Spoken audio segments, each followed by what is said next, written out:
Stock magic Telugu శ్రోతలకు స్వాగతం. ఈ రోజు నిఫ్టీ నిన్న అనుకున్నట్టుగానే కాస్త తగ్గింది. 123 పాయింట్లు తగ్గి 22,023 క్లోజ్ అయితే బ్యాంక్ నిఫ్టీ 195 పాయింట్లు తగ్గి 46,594 క్లోజ్ అయింది. నిన్న మన వీడియోలో చెప్పింది ఏంటంటే మార్కెట్ మొన్న యాక్చువల్ గా బాగా తగ్గింది. నిన్న కాస్త కవర్ అయింది కానీ మనకి ఒక పాజిటివ్ జోన్ లోకి వెళ్ళలేదు. పాజిటివ్ గా ట్రేడ్ అవ్వటానికి బుల్స్ చాలా శతవిధాల ట్రై చేశారు కానీ అవ్వలేదని చెప్పి నిన్న వీడియోలో మనం చార్ట్ తో సహా చూపించాం ఒకసారి. సో నిన్న ట్రేడ్ అయిన దాన్ని బట్టి చూస్తే ఇంకా పాజిటివ్ జోన్ లోకి వెళ్ళలేదు, ఇంకా స్టిల్ నెగిటివ్ గానే ఉంది అని చెప్పుకున్నాం. బట్ సపోర్ట్ అయితే మాత్రం నియరెస్ట్ సపోర్ట్ అనేది 22,050 నుంచి 22,000 దగ్గరలో మనకి సపోర్ట్ ఉండే అవకాశం ఉంది. ప్రెసెంట్ చార్ట్ ని బట్టి, డే చార్ట్ ని బట్టి చెప్పాం. ఈ రోజు మనకి చార్ట్ చూడండి, ఎగ్జాక్ట్ గా సపోర్ట్ అయితే నిన్న మనం అనుకున్నట్టుగానే 22,000 దగ్గర అయితే సపోర్ట్ తీసుకుంది. సో ఇది ఈ రోజు మార్కెట్ ట్రేడ్ అయిన విధానం. అయితే ఈ రోజు ఈ వారం సంబంధించి మార్కెట్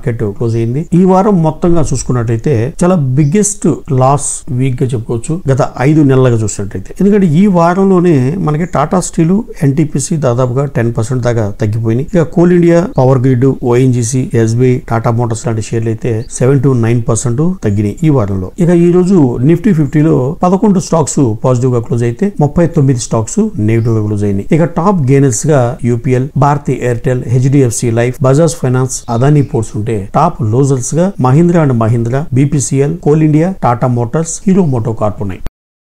ఇక మిగతా న్యూస్ విషయానికి వస్తే ఇండియన్ హ్యూమ్ పైప్ కంపెనీ, ఈ కంపెనీ పైప్స్ మ్యానుఫ్యాక్చరింగ్ చేసి మొత్తం టర్న్ కి జాబ్స్ అంటే విత్ లేయింగ్ తో సహా పనులు కాంట్రాక్ట్స్ ఒప్పుకుని ఎగ్జిక్యూట్ చేసే company Indian Hume Pipe Company. ఈ కంపెనీకి ఆ కంపెనీ స్థాయిని బట్టి చూస్తే ఒక భారీ ఆర్డర్ అని చెప్పాలి. 242 కోట్లు ఆర్డర్ సంపాదించింది. Bengaluru water supply and sewerage board Bengaluru నుంచి ఈ ఆర్డర్ సంపాదించింది కంపెనీ. ఈ రోజు స్టాక్ 4% పెరిగి 278 రూపాయల దగ్గర క్లోజ్ అయింది.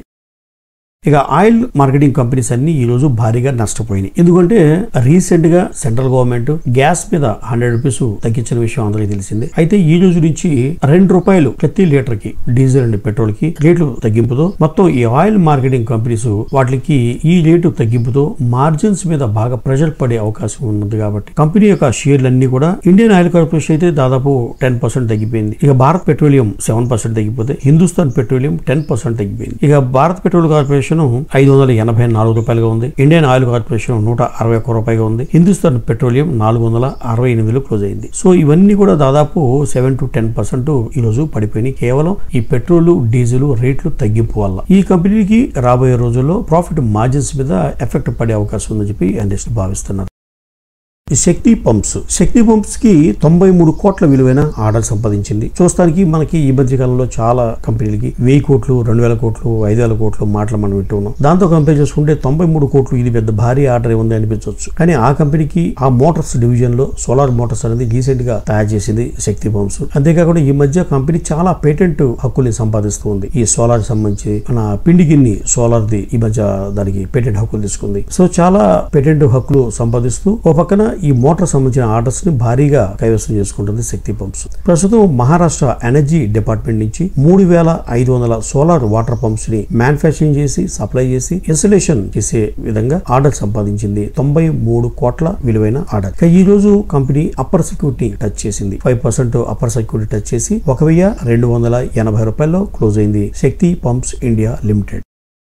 ఇక ప్రభుత్వం ఈవీ పాలసీ, ఒక కొత్త పాలసీని తీసుకురాబోతుంది అన్నట్టుగా వార్తలు చక్కర్లు కొడుతున్నాయి. అది ఇంకా అఫీషియల్ గా కంపెనీ దాని యొక్క పూర్తి టర్మ్స్ అండ్ కండిషన్స్ తో ప్రభుత్వం తెలియజేసే విధంగా వార్తలు. ఈ కొత్త న్యూ ఈవీ పాలసీ సంబంధించి ప్రభుత్వ విధి విధానాలతో సహా మనకి అందుబాటులోకి వచ్చే అవకాశం ఉంది. అయితే ఇప్పుడున్న ఇన్ఫర్మేషన్ ప్రకారం ఏంటంటే భారతదేశాన్ని ఈవీ మ్యానుఫ్యాక్చరింగ్ హబ్ గా కేంద్ర ప్రభుత్వం తీర్చిదిద్దాలి అనేది ప్రధాన లక్ష్యం. దీంట్లో భాగంగా ఇప్పటికే మన భారతదేశంలో ఎలక్ట్రికల్ వెహికల్స్ మ్యానుఫ్యాక్చరింగ్ చేసే కంపెనీలు కావచ్చు, దానికి మెయిన్ పార్ట్ గా ఉన్న లిథియం అయాన్ బ్యాటరీ మ్యానుఫ్యాక్చరింగ్ కంపెనీలకి, ఆ బ్యాటరీ సంబంధించిన ఇన్సైడ్ మెటీరియల్ లెడ్ సప్లై చేసే కంపెనీలకి, సో టోటల్ గా ఈ ఈవీ సెక్టర్ సంబంధించి అనేక రాయితీలు ఇస్తూ ప్రభుత్వం ఎంకరేజ్ చేస్తుంది. ఇది గత కాలంగా మనం చూస్తూనే ఉన్నాం. ఈ ప్రొడక్ట్ లింక్డ్ ఇన్సెంటివ్ కూడా ఈ ఈవీ వెహికల్స్ కి దానికి సంబంధించిన కంపెనీలకి ఎక్కువగా ఇస్తుంది ప్రభుత్వం. అయితే ఇప్పుడు ఇంకాస్త ముందడుగేసి ప్రపంచంలో చాలా దేశాల్లో ఎలక్ట్రికల్ వెహికల్ సంబంధించిన కార్స్ మ్యానుఫ్యాక్చర్ చేసే కంపెనీలకి భారతదేశంలో ఎంటర్ అవ్వాలి, అక్కడ కూడా మన యొక్క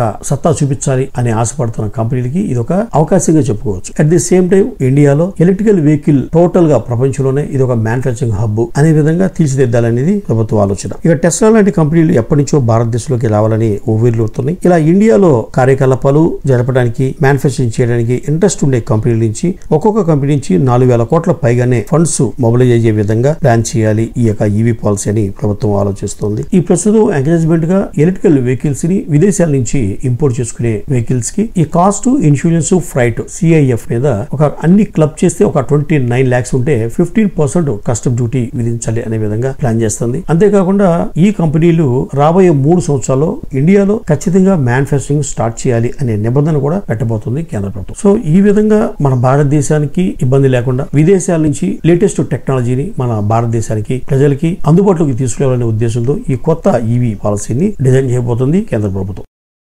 ఇక పేటిఎం సంబంధించి ఒక భారీ ఊరట కంపెనీకి. ఈ పేటిఎం కంపెనీ అయినటువంటి 197 కమ్యూనికేషన్స్ యాక్చువల్ గా అది కంపెనీ, అది పేటిఎం బ్రాండ్ తో మనకి యూపీఐ పేమెంట్స్, దాంట్లోనే ఒక సబ్సిడరీ కంపెనీగా ఉన్నటువంటి పేటిఎం పేమెంట్స్ బ్యాంక్ ఈ మధ్య కాలంలో రిజర్వ్ బ్యాంక్ ఆఫ్ ఇండియా ఆ బ్యాంక్ యొక్క లైసెన్స్ ని రద్దు చేసిన విషయం అందరికీ తెలిసిందే. మొట్టమొదటిగా February 29th వరకు ఒక కట్ ఆఫ్ డేట్ గా పెట్టింది. ఆ తర్వాత March 15th అంటే ఈ రోజు వరకు ఎక్స్టెండ్ చేసింది. సో ఇప్పుడు ఏం చేసిందంటే ఆ బ్యాంక్ కి థర్డ్ పార్టీ అప్లికేషన్ ప్రొవైడర్ గా ఒక లైసెన్స్ ని ఇష్యూ చేసింది national payments corporation of India. ఈ లైసెన్స్ ప్రకారం పేటిఎం బ్రాండ్ మీదే యూపీఐ సర్వీసెస్ అయితే ఇక ముందు కంటిన్యూ కాబోతున్నాయి. బట్ దీనికి సేవలు అందించడం ఎగ్జిస్టింగ్ క్లయింట్స్ కి ఎస్ బ్యాంక్ అనేది సేవలు అందించబోతోంది. ఇక పేటిఎం పేమెంట్స్ బ్యాంక్ అనేది మాత్రం దీనిలో అసలు ఉండదు. బట్ ఆ పేరెంట్ కంపెనీ ఏదైతే ఉందో ఆ కంపెనీ ద్వారా ఈ యూపీఐ పేమెంట్స్ కి ఎటువంటి ఇబ్బంది లేకుండా సవ్యంగా కంపెనీ కార్యకలాపాలు జరిగే విధంగా దీనికి ఒక వెసులుబాటు కల్పించిందని చెప్పాలి పేటిఎం కి. ఈ రోజు company stock upper circuit touch చేసింది 5%. ప్రస్తుతం 371 రూపాయల్లో క్లోజ్ అయింది పేటిఎం. ఇవ్వండి ఈ రోజు